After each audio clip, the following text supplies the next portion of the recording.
Hello दोस्तों, इस video हम लोग पढ़ने वाले हैं त्रिभुज के बारे में पूरी बेसिक इन्फॉर्मेशन। तो देखिए, आज से पहले आपके मन में जितने भी समस्याएं थीं उन सब का हल आज आपको मिलने वाला है। जैसे हम लोग इस वीडियो में सीखेंगे कि त्रिभुज किसे कहते हैं, त्रिभुज कितने प्रकार के होते हैं। जैसा कि आप एक फ्लो चार्ट देख सकते हैं। हर एक त्रिभुज की परिभाषाएँ जानेंगे, उनका क्षेत्रफल कैसे निकाला जाता है, ये सब हम लोग सीखेंगे। ठीक है, तो देखिए, चलिए अब स्टार्ट करते हैं। अगर आपने चैनल को सब्सक्राइब नहीं किया है तो सब्सक्राइब कर लीजिए और वीडियो को लाइक कर दीजिए। और दोस्तों, हर एक त्रिभुज के बारे में एकदम अच्छी तरह से हम लोग जानकारी लेंगे। ठीक है, इसलिए वीडियो के अंत तक बने रहें। तो देखिए, हमारा सबसे पहले प्रश्न उठता है कि त्रिभुज त्रिभुज किसे कहते हैं। जब हमें त्रिभुज के बारे में पता रहेगा तभी ना हम आगे की पढ़ाई करेंगे, यानी आगे पढ़ेंगे। तो देखिए, तीन रेखा खंडों से घिरी हुई आकृति को हम लोग त्रिभुज कहते हैं। ठीक है, अब दोस्तों देखिए, रेखा मत कहिएगा, रेखा खंड कहिएगा। देखिए, अंतर समझिए। जो रेखा होती है उसका मतलब होता है दोनों तरफ तीर लगी होती है, इसको हम लोग रेखा कहते हैं, यानी दोनों तरफ तीर है। ठीक है, इसका मतलब होता है कि तीर का मतलब होता है कि इस दिशा में भी अनंत तक जाएगी और इस दिशा में भी अनंत तक जाएगी। ठीक है, और जो रेखाखंड होता है उसके सामने कोई तीर नहीं लगी होती है। इसका मतलब ये है कि ये रेखा इतना ही बड़ा रहेगा, नहीं इतना ही बड़ा है। ठीक है, ना इधर ये बढ़ेगा, ना ही इधर ये अनंत तक जाएगा, ना ही इधर एक अनंत तक जाएगा। एक होता है हमारा किरण, जो किरण होती है उसमें एक तरफ तीर लगी होती है। इसका मतलब ये होता है कि जो किरण है वो केवल एक ही दिशा में अनंत तक जाएगी, इधर अनंत तक नहीं जाएगी, इधर नहीं बढ़ेगी। ठीक है, तो हम लोग परिभाषा क्या देखेंगे कि तीन रेखाखंडों से घिरी हुई आकृति को क्या कहते हैं, त्रिभुज कहते हैं। अब देखिए दोस्तों, जो त्रिभुज होता है ना, टोटल 6 प्रकार के होते हैं। देखिए, कोणों के आधार पर त्रिभुज 3 प्रकार के होते हैं और भुजाओं के आधार पर त्रिभुज 3 प्रकार के होते हैं। तो सबसे पहले हम लोग कोणों के आधार पर समझते हैं। तो देखिए दोस्तों, कोणों के आधार पर त्रिभुज 3 प्रकार के होते हैं: समकोण त्रिभुज, न्यूनकोण त्रिभुज और विषमकोण त्रिभुज। और भुजाओं के आधार पर भी त्रिभुज 3 प्रकार के होते हैं: समबाहु, समद्विबाहु और विषमबाहु।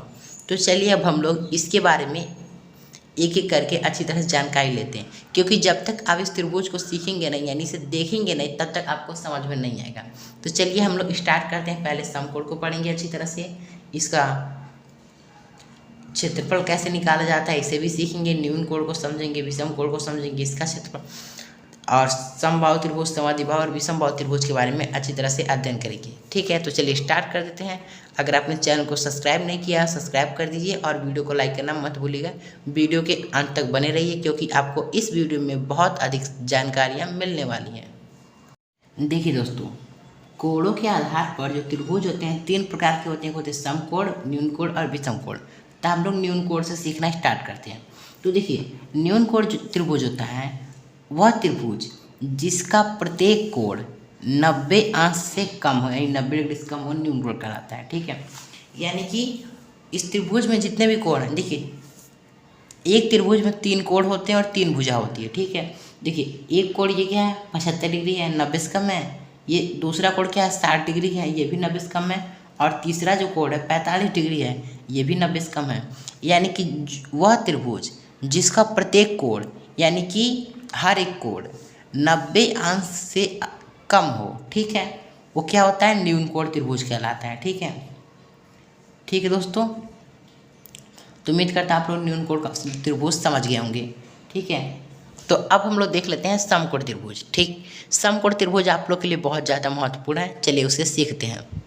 देखिए दोस्तों, समकोण त्रिभुज वह त्रिभुज जिसका एक कोण 90 अंश का होता है वह समकोण त्रिभुज कहलाता है।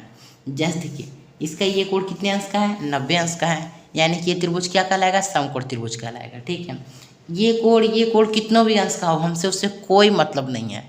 इसका चाहे कोई एक कोण 90 अंश का होना चाहिए। जैसे ये 90 अंश का है तभी समकोण होगा, अगर ये 90 अंश का हो जाए तो भी समकोण होगा, अगर ये 90 अंश का हो जाए तो भी ये त्रिभुज समकोण होगा। यानी कि वह त्रिभुज जिसका एक कोण 90 अंश का होता है वह समकोण त्रिभुज कहलाता है। ठीक है, तो देखिए ये जो त्रिभुज होता है, इस त्रिभुज में देख लीजिए दोस्तों, जो नीचे वाला है, ठीक है, इसको हम लोग कहते हैं आधार। ठीक है, और ये जो ऊंची है इसको हम लोग कहते हैं लंब, हम लोग मान लेते हैं। अगर आप इसको आधार मान लेते हैं, इसको लंब मान लेते हैं, तब भी कोई दिक्कत नहीं होती है, ठीक है। लेकिन आपको एक बात याद रखना है, समकोण त्रिभुज में 90 अंश के सामने की भुजा को हम लोग कर्ण कहते हैं।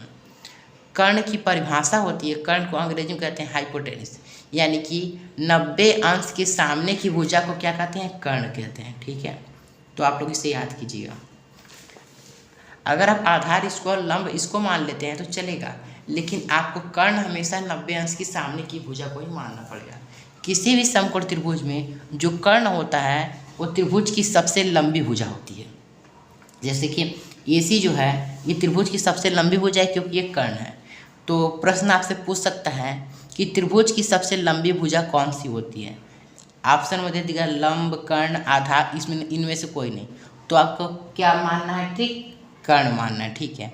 क्योंकि जो 90 अंश के सामने की भुजा क्या होती है, कर्ण होती है, और जो कर्ण होता है वो त्रिभुज की सभी भुजाओं में सबसे बड़ा होता है, ठीक है। देखिए जो समकोण त्रिभुज होता है ना, उसका क्षेत्रफल निकालने के लिए फार्मूला होता है 1/2 क्षेत्रफल, एरिया बराबर क्या होता है 1/2 गुणे आधार गुणे ऊंचाई। ऊंचाई या लंब एक ही होता है, ठीक है, ठीक है दोस्तों।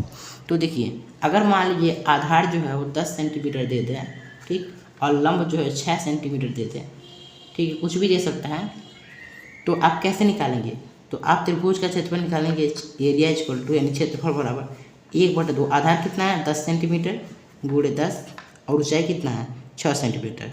तो देखिए 10 6 के 60 हो जाएगा, ऊपर कितना 60, क्योंकि 60 कम 60 होगा बटा 2, यानी आपका है कितना 30 सेंटीमीटर स्क्वायर।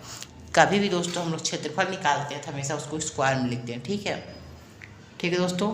तो उम्मीद करता है आप लोग समकोण त्रिभुज समझ गए होंगे। अगर अभी तक आपने चैनल को सब्सक्राइब नहीं किया है तो सब्सक्राइब कर लीजिए और वीडियो को लाइक करना मत भूलिएगा, ठीक है दोस्तों। चलिए विषमकोण त्रिभुज को समझते हैं। अब देखिए दोस्तों हम लोग विषमकोण के बारे में समझते हैं। तो देखिए विषमकोण त्रिभुज यानी कि वह त्रिभुज, दोस्तों ये डिग्री आप इसे 400 मत समझ लीजिएगा, 40 डिग्री है, ठीक है। वह त्रिभुज जिसका एक कोण 90 अंश से अधिक का होता है उसे हम लोग विषमकोण त्रिभुज कहते हैं।